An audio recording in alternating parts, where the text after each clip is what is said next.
The War Room beneath the mountain. Beneath the Greenbrier Resort in West Virginia, behind a wall marked Employees Only, past a reinforced blast door weighing 25 tons, lies a fully operational city built for the end of the world. For 30 years, it hid in plain sight. Guests at the elegant hotel above played golf, attended conferences, sipped cocktails, completely unaware that 3 stories below their feet stretched an 112,000 square foot bunker capable of housing the entire United States Congress during a nuclear apocalypse. This wasn't a rumor, it was real. Constructed in secret between 1958 and 1962, during the height of Cold War paranoia, the facility was codenamed Project Greek Island. The government didn't announce it. The resort staff didn't know. Even maintenance workers who occasionally glimpsed restricted areas were told it was telecommunications infrastructure. And for decades, that lie held. Inside the bunker, everything necessary for survival existed in eerie permanence. Dormitories lined with metal bunk beds, a full medical clinic with operating rooms, decontamination showers, massive air filtration systems designed to scrub radiation from incoming ventilation, a power plant, water reserves, food storage capable of sustaining over 1,000 people for weeks, even a television studio, pre-wired for emergency broadcasts to whatever remained of the nation outside. But here's what made it truly disturbing. It was always ready, not mothballed, not in standby mode. Active, a rotating crew of government personnel, disguised as TV repairmen and technicians, maintained the facility year-round. They tested systems, rotated supplies, ensured that if the sirens ever sounded, Congress could evacuate and descend into the mountain within hours. The bunker's existence was finally exposed in 1992 by investigative journalist Ted Gupp. Within months of publication, the government decommissioned the site. Too many people knew. But the Greenbrier wasn't an isolated case. It was part of a vast, interconnected web of subterranean command centers, continuity of government facilities, and survival complexes scattered across the globe. Most were never disclosed. Some still operate in silence. If this is already hitting different, hit subscribe and turn on notifications. Every week we go deeper into more interesting topics that shape the world we're living in right now. Cheyenne Mountain, deep beneath Colorado. If Greenbrier was a hidden congressional refuge, Cheyenne Mountain was the nerve center of American defense, carved directly into granite. Located near Colorado Springs, the Cheyenne Mountain complex was hollowed out of solid rock in the 1960s, designed to withstand a direct nuclear strike. The facility sits beneath 2,000 feet of mountain. Its entry tunnel stretches 1/3 of a mile, guarded by blast doors each weighing 25 tons, mounted on hydraulic systems that can seal in seconds. Inside, 15 buildings stand independently on massive springs, engineered to absorb the shockwave of a nearby detonation. The complex has its own power grid, water supply, and climate control.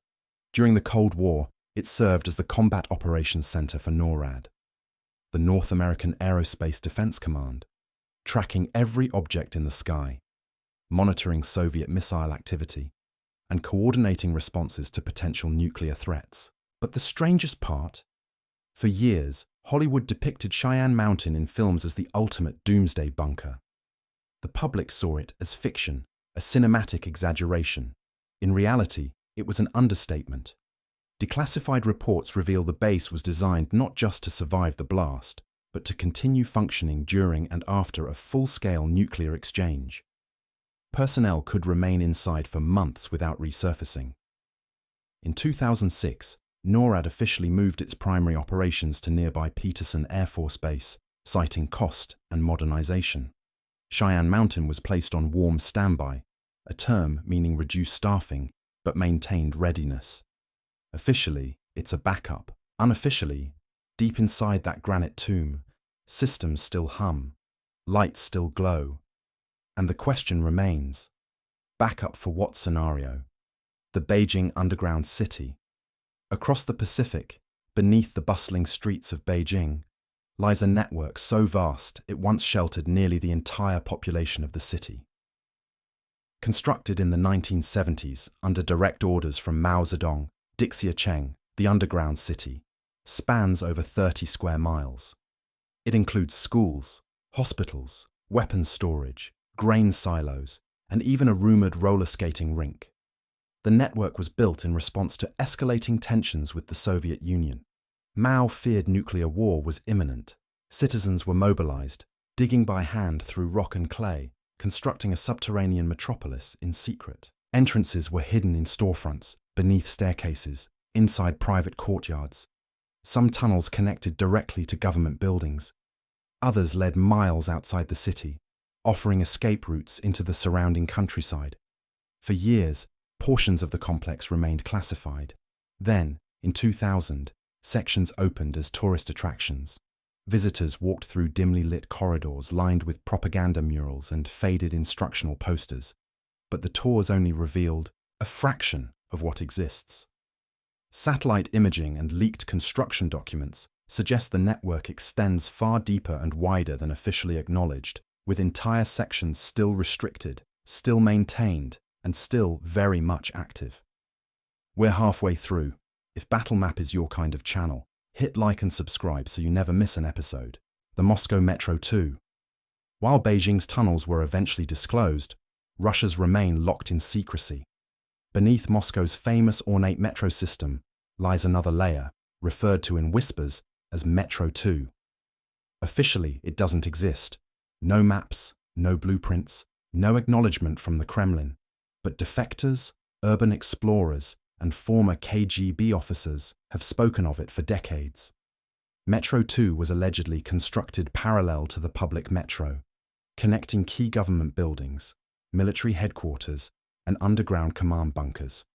The system purportedly links the Kremlin directly to an enormous subterranean facility at Ramenki, 600 feet below the surface, designed to house the entire Soviet leadership during nuclear war.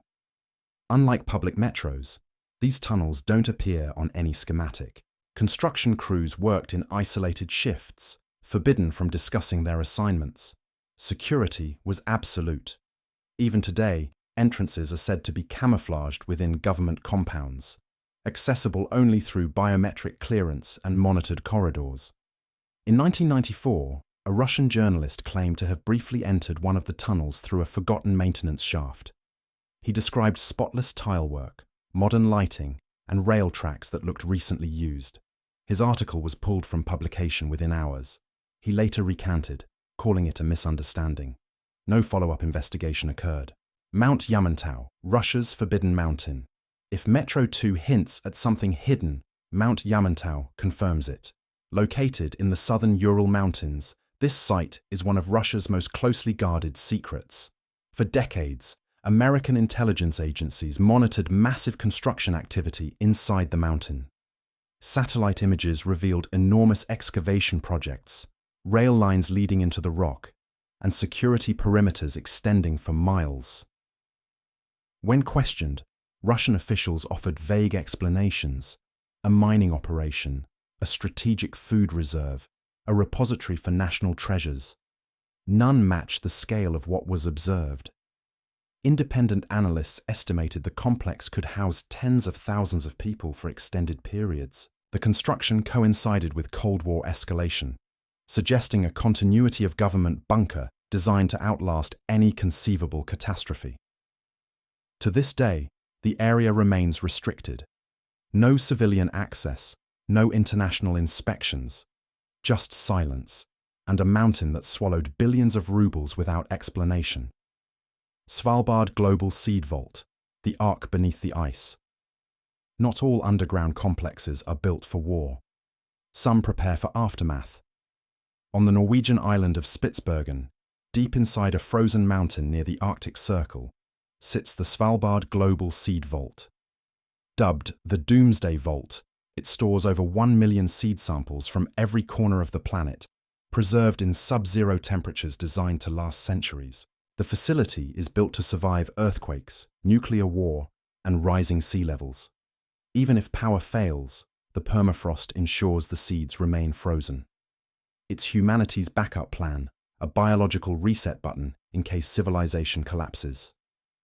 But the vault's existence raises an uncomfortable question. What do governments know that we don't?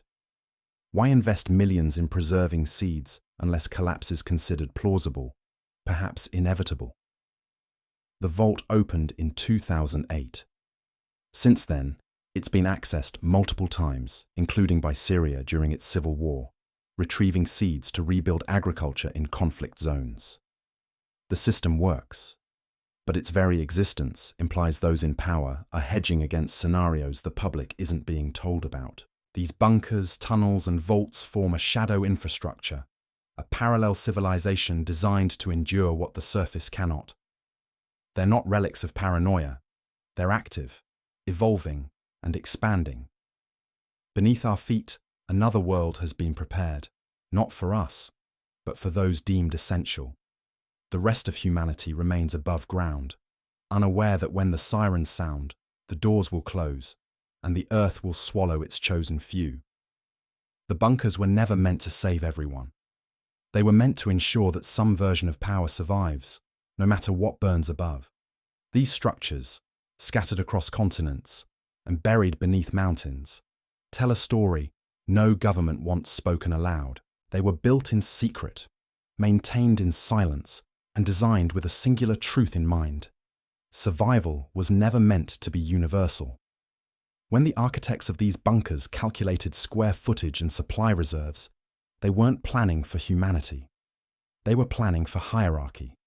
The public tours through Beijing's tunnels, the declassified photos of Greenbrier, even the seed vault marketed as humanity's hope. These are controlled glimpses, sanitized versions of a much darker infrastructure. What remains hidden is likely far more extensive. How many mountains have been hollowed out without our knowledge? How many metro lines run beneath metro lines? How many blast doors stand ready to seal, separating the chosen from the abandoned? These aren't monuments to human resilience. They're admissions of anticipated failure. Governments don't spend billions carving cities into granite because they believe in peace. They do it because they've wargamed the end and decided who gets to see what comes after. The rest of us live on the surface, building lives on ground that was never meant to be our final refuge. Somewhere beneath your feet, in mountains you'll never enter, the future has already been decided. And you're not on the list. If this video made you think, like, subscribe, and leave a comment below. What topic should we cover next? Every suggestion gets read.